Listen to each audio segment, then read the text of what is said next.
ইস! আগে যদি জানতাম এই ভুলগুলো কখনো করতাম না। হ্যালো এভরিওয়ান, আসসালামু আলাইকুম। নতুন একটা ভিডিওতে ওয়েলকাম করছি। সবাই কেমন আছেন? আশা করছি সবাই ভালো আছেন। তো কি ভুল করেছিলাম, কি বিষয় নিয়ে কথা বলছিলাম সেটাই আজকে আপনাদের সাথে শেয়ার করব। এই যে Facebook পেজ ওপেন যখন করেছি তখন কোনো জ্ঞানই ছিল না Facebook সম্পর্কে। তখন ভেবেছিলাম হয়তোবা পেজ খুলে একটা ভিডিও আপলোড করলেই হয়তোবা আমার টাকা চলে আসবে।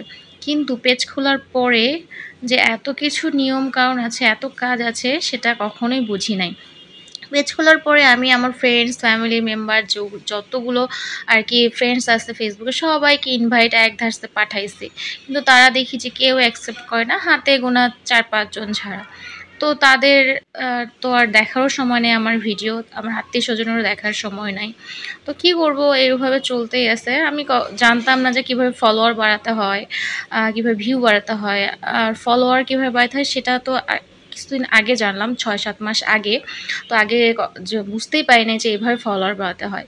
আর আমার যে একটা পেজ আছে আমি সেটা কিভাবে জানাবো? তখন তো আমার সব পেজের সম্পর্কে কেউই জানবে না। তো আমি তখন যখন জানতে পারলাম যে আমার পেজটা একটা আছে সেটা মানুষকে জানাতে হবে, তখন আমি সেভাবে কাজ শুরু করলাম। তো আমার পেজটা যে আছে সেটা কিন্তু আমার মতো যারা পেজ চালায় তাদের পেজে যেয়ে আমার লাইক কমেন্ট করতে হবে, তাহলেই কিন্তু তারাও আমার পেজ সম্পর্কে জানতে পারবে। তারপরে আমি কি করলাম, অন্যের ভিডিও দেখা শুরু করলাম, ভালো ভালো কমেন্ট করা শুরু করলাম। দেখলাম যে আমার ফলোয়ার বাড়তে আছে, তখন যে এত খুশি লাগতেছিল। কিন্তু ফলোয়ার বাড়ে আর কী হবে, আমার তো আর অ্যাক্টিভ ফলোয়ার পাইলাম না।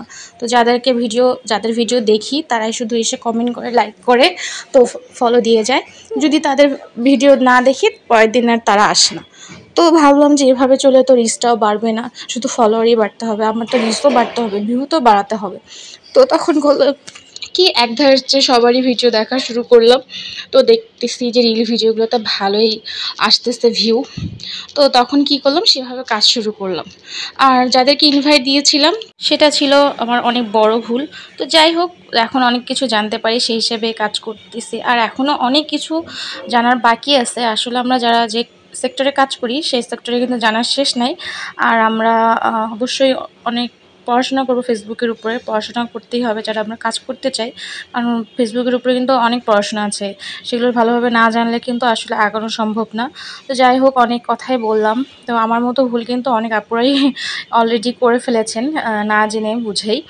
জানলে তো আর করতাম না। তো অনেকদিন পর ফার্মের মুরগি ভুনা খেতে ইচ্ছা করলো হোটেল স্টাইলে। তো চুলার মধ্যে নিয়ে কি সুন্দর করে একটু আমি রান্না করলাম। এত লোভ লাগতেছিল যখন ঈদ করতেছিলাম, আর এত টেস্ট হয়েছিল বিশ্বাস করেন আপুরা। এই তো মশলাটা এত ভালোভাবে কষিয়ে ৩-৪ বার কষিয়ে নিয়েছি একদম লাল লাল করে। আর তারপরে এই তো ফার্মের মুরগিগুলো ছোটো ছোটো পিস করে কেটে নিয়েছি। কেটে নিয়ে তারপরে আমি যে দিয়ে দিলাম। আর এত সুন্দর করে কষাচ্ছিলাম যে চারপাশে এত সুন্দর একটা ঘ্রাণ চলে আসছে। তো আমার হাজব্যান্ড দেখে বলতেছে যে বাহ, চুলায় রান্না করতেছো, আজকে তো অনেক মজা হবে। তো এই তো আমার কিন্তু রান্নাটা শেষ। আর কালারটা কিন্তু অনেক সুন্দর আসছিল, ক্যামেরায় কেমন যেন লাগতেছে। তো এই ছিল ভিডিও, কেমন লাগলো অবশ্যই জানাবেন। সব ভালো থাকবেন, আল্লাহ হাফেজ।